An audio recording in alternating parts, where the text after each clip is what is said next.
स्वागत है आप लोगों का आपके अपने क्लास अल्पसंख्यक कल्याण विभाग किशनगंज में। इस वीडियो में बात करेंगे सेक्शन डी यानी कि बाबू आप लोगों का जो है हिंदी के बारे में बात करेंगे। हिंदी में प्रीवियस ईयर जो क्वेश्चन पूछा गया है 2024 में उसी को लेके आए हैं। ठीक है, देख सकते हैं अभी सेक्शन डी है।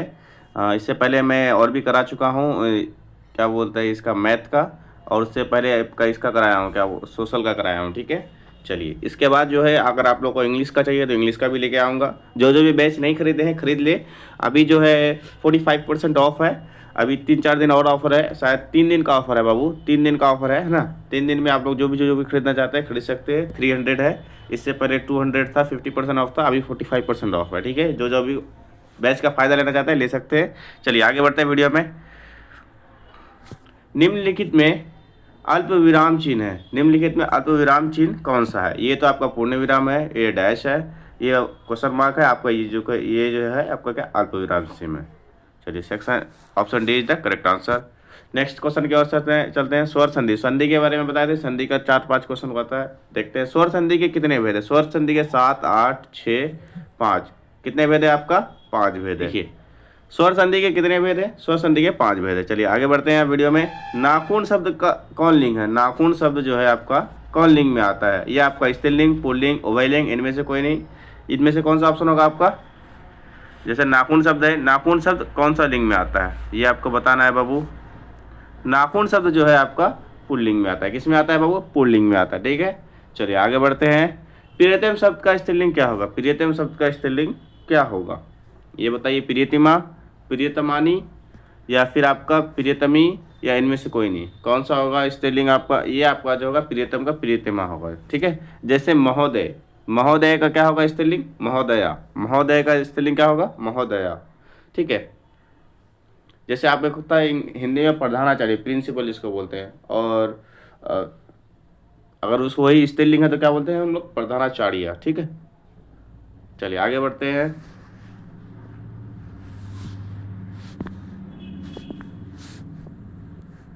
जिन क्रियाओं का व्यापार और फल कर्ता पर हो वो क्या कहलाती है? जिन क्रियाओं का व्यापार और फल कर्ता पर हो क्या कहलाती है? वो क्या कहलाती है? अकर्मक क्रिया कहलाती है। क्या कहलाती है बाबू? अकर्मक क्रिया। सकर्मक क्रिया, द्विकर्मक क्रिया, ये सब पढ़ा चुका हूँ मैं अपना क्लास में। जो भी नहीं खरीदे खरीद लें। चलिए आगे बढ़ता हूँ। चलिए क्वेश्चन नंबर 66 देखते हैं आप क्या है। उत्पत्ति की दृष्टि से शब्द के कितने भेद है? ये भी उत्पत्ति की दृष्टि से शब्द के भेद भी बताया था। 2 भेद, 4 भेद, 3 भेद, 5 भेद। कौन सा होगा वो बताइए? 2 भेद, 4 भेद, 3 भेद, कौन सा होगा आपका? 4 भेद होगा। कितने भेद होगा? 4 भेद। चलिए निम्न में से देशे शब्द कौन सा है? देशे आग है, चिड़िया है, फल है, चतुर्दास है। ये आपको कमेंट करके बताना है। ये ऑप्शन में टिक नहीं लगाया हूँ, ईजी है। आप लोग को जो है देशज शब्द देशज विदेशज आता है, 1 नंबर का आता है। ठीक है, ये आपको टिक लगाना है। इनमें से कौन सा आएगा कमेंट बॉक्स में जरूर बताएं आप लोग। देशज शब्द कौन है? आग है, चिड़िया है, फल है, या चतुर्दश है। ठीक है, चलिए आगे बढ़ते हैं। बोली शब्द में प्रत्यय क्या है? बोली, ली। ये आपका जो है इधर से दिया हुआ क्या? दुर्गई, यहाँ पे हर्षई, यहाँ ओली, यहाँ पे ली, बोझ और ली। ई लास्ट में आया तो ये आपका दुर्गई होगा। ठीक है, चलिए आगे बढ़ते हैं। उपसर्ग और प्रत्यय से भी आया है क्वेश्चन। ठीक है, चलिए नेक्स्ट क्वेश्चन की ओर बढ़ रहे हैं। निश्चय शब्द का विशेषण क्या है? निश्चय शब्द का विशेषण क्या है? निस्तेज, निश्चिति, निश्चित, या फिर इनमें से कोई। निश्चय शब्द का विशेषण आपका जो है निश्चित है। क्या है? निश्चित है बाबू। क्या है? निश्चित है। चलिए आगे बढ़ते हैं।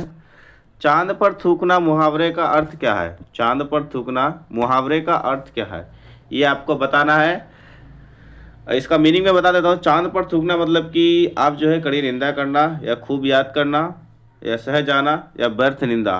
बताइए कौन सा ऑप्शन होगा?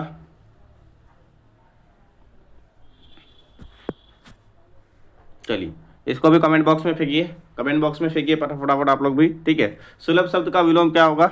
सुलभ शब्द का विलोम, इजी क्वेश्चन सब आप लोग को देता हूँ मैं, हार्ड सब क्वेश्चन सोल्यूशन करके रख देता हूँ। ठीक है, इजी क्वेश्चन सब आप लोग कमेंट बॉक्स में फेंकिएगा। ठीक है, चलिए सुलभ शब्द का विलोम क्या होगा? सुलभ शब्द का विलोम आपका होगा दुर्लभ। ठीक है, क्या होगा? दुर्लभ। चलिए तालाब शब्द का पर्यायवाची शब्द क्या है?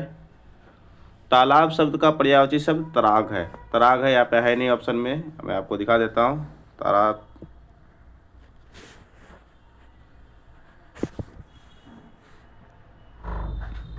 देखिए तालाब शब्द का पर्यायवाची शब्द क्या है? तालाब शब्द का पर्यायवाची शब्द विभूति, स्मरण, स्मिरन, है ना, नीर, तराग। इनमें से कौन सा होगा? तराग होगा। ठीक है, तालाब शब्द का पर्यायवाची शब्द जलाशय, सरोवर, सर, पुष्पाकर, ये सब होता है आपको। ठीक है, तार, तराग, ये सब आपका क्या है? तालाब शब्द का पर्यायवाची शब्द है। चलिए नेक्स्ट वीडियो में बात करेंगे, और भी जो क्वेश्चन रह गया उसको पढ़ाएंगे। अभी हम लोग क्वेश्चन को यहीं पे समाप्त करते हैं। जो भी चैनल में ज्वाइन नहीं हुए ज्वाइन हो जाए। अभी तक मैं अपनी बातों को समाप्त करता हूँ। मिलते हैं नेक्स्ट क्लास में।